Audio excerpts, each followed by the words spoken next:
చర్చకు దారితీసింది. Thank you so much Kamboj గారు, రామచంద్ర నాయక్ గారు. కానీ ప్రజలు ప్రతి అంశాన్ని కూడా చాలా విజ్ఞతతో పరిశీలిస్తూ ఉన్నారు.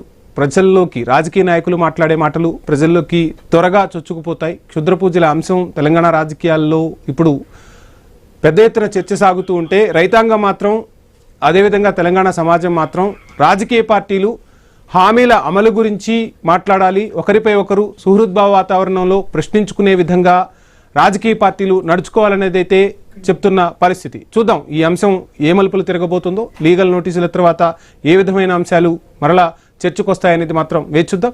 ఇక రెండో అంశం మనం ఈరోజు చర్చించిన అంశం ఆంధ్రప్రదేశ్కు సంబంధించి పొగాకు రైతులకు గ్రహణం పట్టిందా, ఆ గ్రహణం వీడేదెప్పుడు అని రైతన్నలు ఎదురు చూస్తున్నారు. అక్కడ పొగాకు రైతాంగం కష్టాల్లో ఉంది. ఆ రైతులను కాపాడాలని నేతలు చెబుతున్నా వారి కన్నీళ్లను మాత్రం పొలిటికల్ మైలేజ్గా మార్చుకుంటున్నారు అన్న విమర్శలు కూడా రైతుల నుంచి వినిపిస్తున్నాయి. చర్చ కూడా మొదలైపోయింది. ఆంధ్రప్రదేశ్లో పొగాకు సాగు చేసిన రైతు 236 మిలియన్ కేజీల రికార్డు దిగుబడి వచ్చిందని సంతోషపడుతూ ఉన్నాడు. ఆలోపే వ్యాపారులు రైతుపై పగబట్టారు, ఒక గుదిబండ వేశారు. గత 3 ఏళ్లలో కిలో 288 పలికిన ధర ఈ సీజన్లో ఏకంగా 214కి పడిపోవటం రైతన్నలను కలవరపెడుతోంది. స్వేదాన్ని చిందించి సేద్యం చేసే రైతన్నకు పంట చేతికొచ్చింది, దిగుబడి బాగా వచ్చింది అన్న తర్వాత దళారులు చేస్తున్న మోసంతో ఎవరికి చెప్పుకోవాలో అర్థం కాక రైతు అలమటిస్తున్నాడు, ప్రభుత్వాలను ప్రశ్నిస్తున్నాడు. 105 రోజులు దాటినా వేలం కేంద్రాల్లో కొనుగోళ్లు ఎందుకు సాగడం లేదు అనేది మరొక ప్రశ్న. రైతు పక్షాన పోరాడేందుకు దేవరపల్లి పొగాకు వేలం కేంద్రానికి మాజీ ముఖ్యమంత్రి వైఎస్ జగన్ పర్యటన ఇప్పుడు చర్చనీయాంశంగా మారుతోంది. 2.5 కిలోమీటర్ల దూరానికి 2 గంటల రోడ్ షో ఏంటనే విమర్శలు వినిపిస్తున్నాయి. మొన్న భీమవరంలో ఆక్వా రైతుల పరామర్శ సమయంలోనూ ఎలాంటి రభస జరిగిందో దేవరపల్లి వేలం కేంద్రంలోనూ అలాంటి సీనే రిపీట్ అయిందని అంటున్నారు ఇటు అధికార పార్టీ వాళ్ళు. రైతుల ఆవేదన తీర్చేందుకు కూటమి ప్రభుత్వం కేవలం రుణాల ప్యాకేజీతోనే సరిపెడుతోందా? రైతు సమస్యలను పరిష్కరించడం కంటే పొలిటికల్ మైలేజ్ పెంచుకోవడానికే వైసీపీ ప్రాధాన్యత ఇస్తుందా? ఎందుకు అధికార ప్రతిపక్షాలు ఈ అంశాలను కూడా రాజకీయాలు చేస్తున్నాయి అనే ప్రశ్నలు తలెత్తుతున్నాయి. ఈ అంశానికి సంబంధించి మాట్లాడదాం. బండారు వంశీ గారు, తెలుగుదేశం పార్టీ ప్రతినిధి మనకు అందుబాటులో ఉన్నారు. మల్లాది విష్ణు గారు, మాజీ ఎమ్మెల్యే, మరి కాసేపట్లో జాయిన్ అవుతారు. వంశీ గారు, గుడ్ ఈవినింగ్.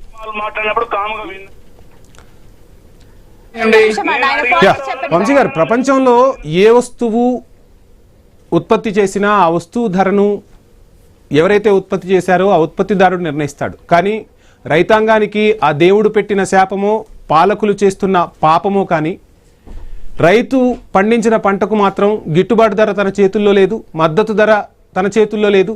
కనీసం పెట్టిన పెట్టుబడి రాబట్టుకునే అంత రేటును కూడా రైతు నిర్ణయించుకోలేని దుస్థితి.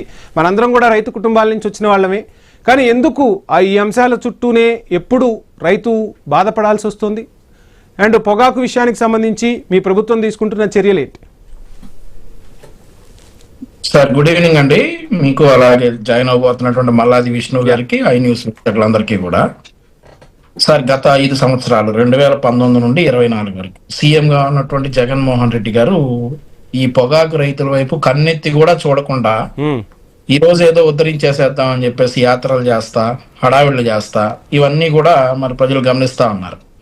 ఇది రైతులపై ఉన్న ప్రేమ కాదు సార్, అధికారం పోయి సొంత పార్టీ ఖాళీ అవుతుందనే పాయింట్ తోటి జగన్మోహన్ రెడ్డి గారు చేస్తా ఉన్నారు. సరే, ఓకే. ఇప్పుడు కూటమి ప్రభుత్వం పొగాకు రైతులకు ఏం చేశారు అనేటటువంటి క్వశ్చన్ రైజ్ చేశారు కాబట్టి సార్, అధికారంలోకి వచ్చిన వెంటనే పొగాకు రైతుల కష్టాలను అత్యంత ప్రాధాన్యంగా తీసుకున్నాం సార్ కూటమి ప్రభుత్వం. గతేడాదిలో 2025లోనే 270 కోట్ల రూపాయలు విలువైన 25 మిలియన్ కిలోల హెచ్డి బార్లీ పొగాకు కొనుగోలు చేశాం రైతుల నుండి. వేలాది మంది రైతులు దాని ద్వారా లబ్ధి పొందారు సార్. ఆ తర్వాత ప్రైవేట్ వ్యాపారుల దయకు రైతులను వదిలేయకుండా లో ఆఫ్ స్టైల్ రకాలు, ఇక వర్జీనియా రకాలు, ఇవన్నీ కూడా ఈ పొగాకు కిలోకు 10 రూపాయల చొప్పున ఏపీ ప్రభుత్వం నేరుగా ప్రోత్సాహం అందిస్తా ఉంది సార్ రైతులకి. ఇక వీళ్ళనేమి ప్రైవేట్ దళారులకి వాళ్ళ దయకి పొగాకు రైతులను ఈ రోజు వదిలేదు. ఆ తర్వాత రాష్ట్ర వ్యాప్తంగా 100 కోట్ల రూపాయల ఆర్థిక సాయంతో సుమారు 100 మిలియన్ కిలోల పొగాకు కొనుగోలుకు శ్రీకారం చుట్టింది కూటమి ప్రభుత్వం. ఆ తర్వాత సార్ ముఖ్యమంత్రి చంద్రబాబు నాయుడు గారు 200 రూపాయల కంటే పైసా తగ్గడానికి వీల్లేదని స్పష్టంగా హెచ్చరించారు. నో బిడ్ లో బిడ్ వేస్తే అరెస్టులు తప్పవని కంపెనీలకు అల్టిమేటం ఇచ్చి రైతులకు మద్దతు ధర దక్కేలా చేసింది కూటమి ప్రభుత్వం. కానీ సిండికేట్ అనేది ఇటు రైతుల పాలిట గుదిబండగా మారింది. ఆ సిండికేట్లు ప్రభుత్వాలనే శాసించే స్థాయికి వచ్చాయి. పైకి అటు ముఖ్యమంత్రి చెప్తున్నా, మంత్రులు చెప్తున్నా, అప్పుడు అక్కడ తలూపుతున్నారు కానీ చేయాల్సిన రాజకీయం, చేయాల్సిన వ్యాపారం చేసేస్తున్నారు అనేది రైతుల నుంచి వినిపిస్తున్న ప్రశ్న. సో వాళ్ళపై ఇంకా నిఘా పెట్టాల్సిన అవసరం ఉందా? ఖచ్చితంగా సార్.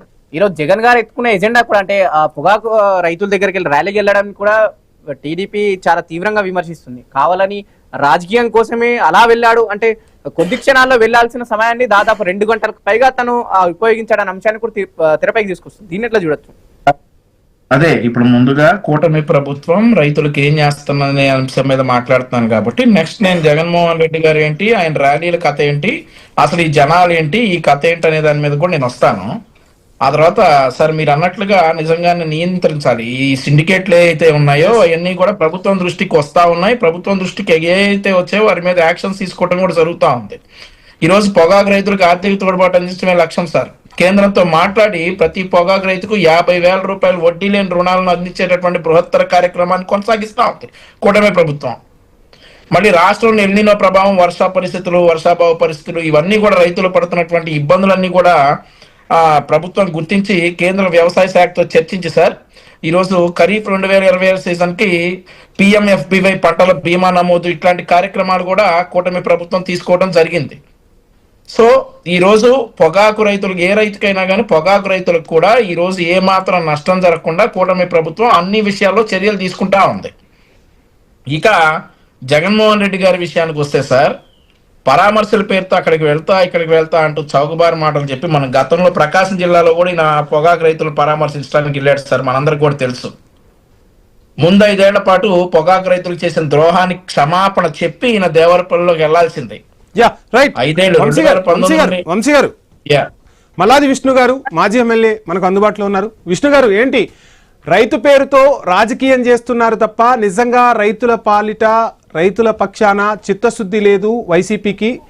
2 గంటల పాటు ఓ రోడ్ షో నిర్వహించడం, ప్రజల్లో తాము ఇంకా ఉన్నామని చెప్పుకునే ప్రయత్నం చేస్తున్నారు తప్ప అప్పుడు పొగాకు రైతాంగం గురించి అధికారంలో ఉన్నప్పుడు ఆలోచించని వాళ్ళు ఈ రోజు పొగాకు రైతుల పేరుతో రాజకీయమే చేస్తున్నారు అనేది విమర్శ.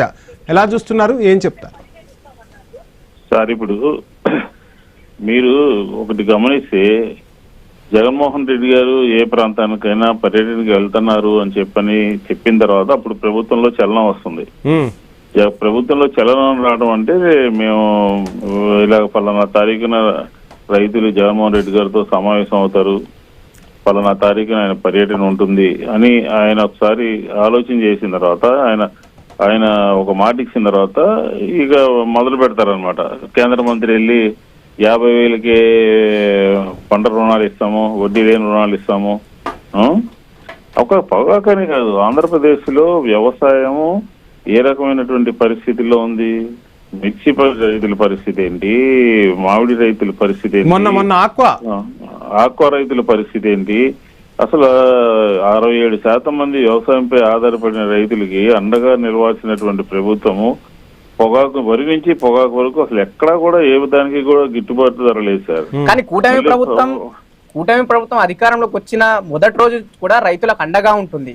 గతంలో జగన్ ప్రభుత్వం, ముఖ్యంగా వైఎస్ఆర్సీ ప్రభుత్వం రైతులకు అన్యాయం చేసింది కాబట్టి వాళ్ళని 11 సీట్లకు పరిమితం చేసిన అంశాన్ని కూడా తెరపైకి తీసుకొస్తుంది. సరే 11 వచ్చాయా లేకపోతే అదేంటి వేరే విషయం. మా ప్రభుత్వ హయాంలో కిలో పొగాకు 289 రూపాయలకి మా ప్రభుత్వంలో జరిగింది. కానీ ఇప్పుడు ఎంత ఉంది? 214 రూపాయలు మాత్రమే ఉంది.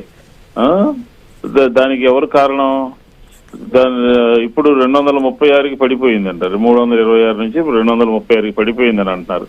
కాబట్టి వాస్తవం లెక్కలని కనపడుతున్నా కూడా పొగాకు కొనుగోలు కేంద్రాల్లో జగన్మోహన్ రెడ్డి గారు వెళ్తున్నారు అని చెప్పిన తర్వాత దళారులంతా సిండికేట్ అయిపోయి వాళ్ళ రైతుల్ని ఇబ్బంది పెడుతున్నటువంటి తరుణంలో మార్కెట్ ని రంగంలోకి దించాల్సినటువంటి అవసరం ఉన్నదా లేదా? విష్ణు గారు, ఇక్కడ ఇంకొక అంశం కూడా మాట్లాడాల్సి వస్తుంది. రైతుల నుంచి వినిపిస్తున్న మాటే, ఆ సిండికేట్ లో ఉన్నది కూడా బడా రాజకీయ పార్టీలకు చెందిన నేతల అనుచరులు. ఆ నేతలే అక్కడ వ్యాపారం చేస్తున్నారు. వాళ్లకు ఆ ప్రభుత్వమైనా ఈ ప్రభుత్వమైనా రాజకీయ అండదండలు ఉన్నాయి కాబట్టి రాజకీయ నేతలు కూడా గట్టిగా మాట్లాడలేకపోతున్నారనేది రైతుల నుంచి వినిపిస్తున్న టాక్. సో వాస్తవం కాదా?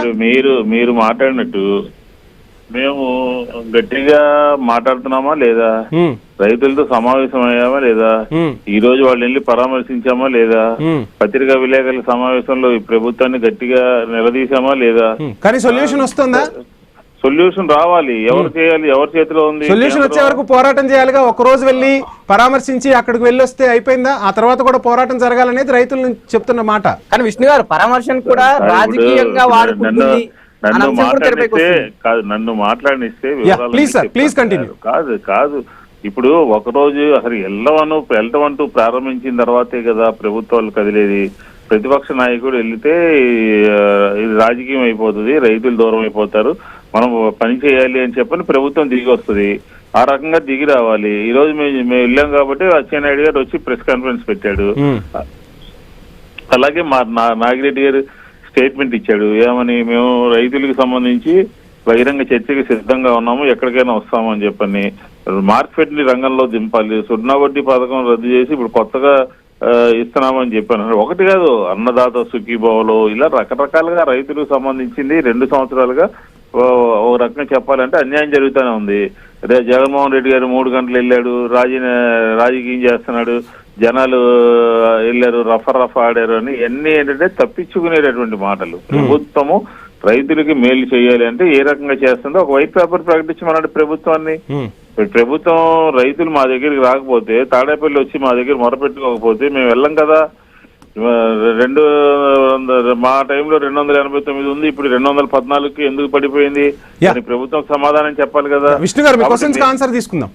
మేము అంటే మీరు మళ్ళీ మాట్లాడండి సార్, నేను కొంచెం బయట ఎక్కడ ఉన్నాను. నేనంటే మా పార్టీ వెర్షన్ ఏంటంటే వాళ్ళు కూటమి ప్రభుత్వం కానీ తెలుగుదేశం కానీ మేము అడిగేటటువంటి ప్రశ్నలకు సమాధానం చెప్పు, వ్యక్తిగతమైనటువంటి దాడి చేస్తారు. 4 గంటలు వెళ్ళాలా? జగన్మోహన్ రెడ్డి గారు ఎక్కడికి వెళ్ళినా కూడా చూశారు కదా, మొన్న ఉత్తరాంధ్ర వెళ్తే ఎలా జరిగిందో, ఆక్వా రైతులకు వెళ్తే ఎలా జరిగిందో, భీమవరం వెళ్ళాము ఆక్వా రైతుల గురించి, ఈ రోజు ఇక్కడికి వెళ్ళాము పొగాకు రైతుల గురించి. కాబట్టి ప్రజలు ఈ ప్రభుత్వం మీద, ఈ ప్రభుత్వం చెప్పినటువంటి మాటల్ని నమ్మట్లేదు, రైతులకి మోసం జరుగుతుంది. కాబట్టి ఖచ్చితంగా వైఎస్ఆర్ కాంగ్రెస్ పార్టీ రైతుల పక్షాన, ప్రజల పక్షాన ఉంటాం. ఇలాంటి యాత్రలు ఇంకా మరిన్నిగా ఎక్కడ ఎటువంటి ఇబ్బంది జరిగినా కూడా, పోలీసు హెరాస్మెంట్ జరిగినా కూడా, పోలీసులు అక్రమ కేసులు పెట్టినా కూడా అక్కడ కూడా వెళ్తాం. రేపు ఇట్లాగా ప్రజల దగ్గరికి వెళ్తాము, ప్రజల పక్షాన్ని నిలబడతాము. Okay sir. వంశీ గారు ఏం చెప్తారు? మా నాయకుడికి ప్రజాదరణ ఉంది, ప్రజా సమస్యలపై, రైతు సమస్యలపై మేము పోరాడుతున్నాం, మేము వెళ్ళిన తర్వాతే చలనం వస్తుంది తప్ప ప్రభుత్వంకి చిత్తశుద్ధి లేదనేది వైసీపీ వర్షన్. సార్, గౌరవ మాజీ శాసనసభ్యుల వారు పొగాకు ధర తగ్గింది అంటా ఉన్నారు సార్. దానికి తగ్గటానికి గల కారణాలు మనకు మిడిల్ ఈస్ట్ లో జరిగినటువంటి యుద్ధాలు కావచ్చు, వాటి వల్ల జరిగినటువంటి పరిణామాల వల్ల ఈ రోజు పొగాకు ధర తగ్గింది. మరి దానికి కారణం కూటమి ప్రభుత్వం అనేలా గౌరవ మాజీ ఎమ్మెల్యే గారు మాట్లాడుతూ ఉన్నారు, గౌరవ మాజీ ముఖ్యమంత్రి గారు కూడా అదే అంటా ఉన్నారు. మరి ఇప్పుడు ఈ యుద్ధం రావడానికి కారణం కూటమే. ఈ యుద్ధం రావడం వల్ల నాట్ ఓన్లీ హియర్, ప్రపంచవ్యాప్తంగా మొత్తంగా కూడా ధరలన్నీ కూడా అతలాకుతలమైనటువంటి సందర్భాలు ఉన్నాయి. కొన్ని పెరిగాయి, కొన్ని తగ్గాయి. సో దీనికి కూటమి ప్రభుత్వం బాధ్యత అని అంటా ఉన్నారు. సార్, ధరల స్థిరీకరణ నిధి కోసం 3,000 కోట్లు పెడతా ఉన్నారు సార్ జగన్మోహన్ రెడ్డి గారు. ఏనాడైనా 3,000 కోట్ల రూపాయలు పెట్టి రైతులను ఆదుకున్నారా జగన్మోహన్ రెడ్డి గారు? ఇది ఒకసారి ఆన్సర్ చేయమనండి. ధరల స్థిరీకరణ అన్నారు, ఆ తర్వాత మార్కెట్ ని తీసుకొచ్చామని చెప్పేసి జగన్మోహన్ రెడ్డి గారు గొప్పలు చెప్పుకున్నారు సార్. మీ 5 ఏళ్ల పాలనలో పొగాకు ధరలు కింటాకి 7,000 రూపాయలు పడిపోతే మీ మార్కెట్ ఏ పొలాల్లో దాక్కుందని ప్రశ్నిస్తా ఉన్నాం సార్. ఆ తర్వాత ఏపీ మార్కెట్ ద్వారా 12.93 మిలియన్ కిలోల పొగాకు ఈయన కొని మొత్తం కొనుగోలు చేసేసినట్లు, ఇక అరకొర సాయం చేసేసి మొత్తం చేసేసినట్టు చెప్తారేంటి సార్? సార్, ఇప్పుడు 2020-2023 మధ్య బార్లీ పొగాకు ధర కింటాకి 7,000 నుండి 8,000 రూపాయలు పడిపోయి రైతులు రోడ్డుకి ధర్నా చేస్తారంటే కనీసం స్పందించారు సార్? ఇప్పుడు ఒక విషయం సార్, ఇక్కడ ఈ రోజు మనం సరే మేము అంటా ఉన్నాము, ఇలా అంటా ఉన్నాము అని అంటా ఉన్నారు.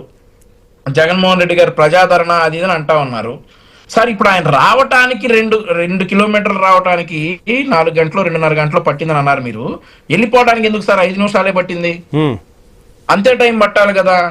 యా అంటే రైట్ రైట్ ఒకసారి ఇప్పుడు ఎవరు జగన్మోహన్- వస్తున్నారు ఎవరు వెళ్తున్నారు ఎంత సమయం పడుతుంది అనేది కాదు రైతుల సమస్యపై అయితే దృష్టి అదే సార్ సారించాలి. రైతుల పొగాకు రైతులకు న్యాయం చేయాలి. కమిట్ అయి ఉన్నాం. Yes. కౌలు రైతుల ఆత్మహత్యలో దేశంలోనే 2వ స్థానంలో ఉన్న ఆంధ్రప్రదేశ్ వైఎస్ఆర్ కాంగ్రెస్ పార్టీ హయాంలో ఇప్పుడు ఆ పరిస్థితి లేదు.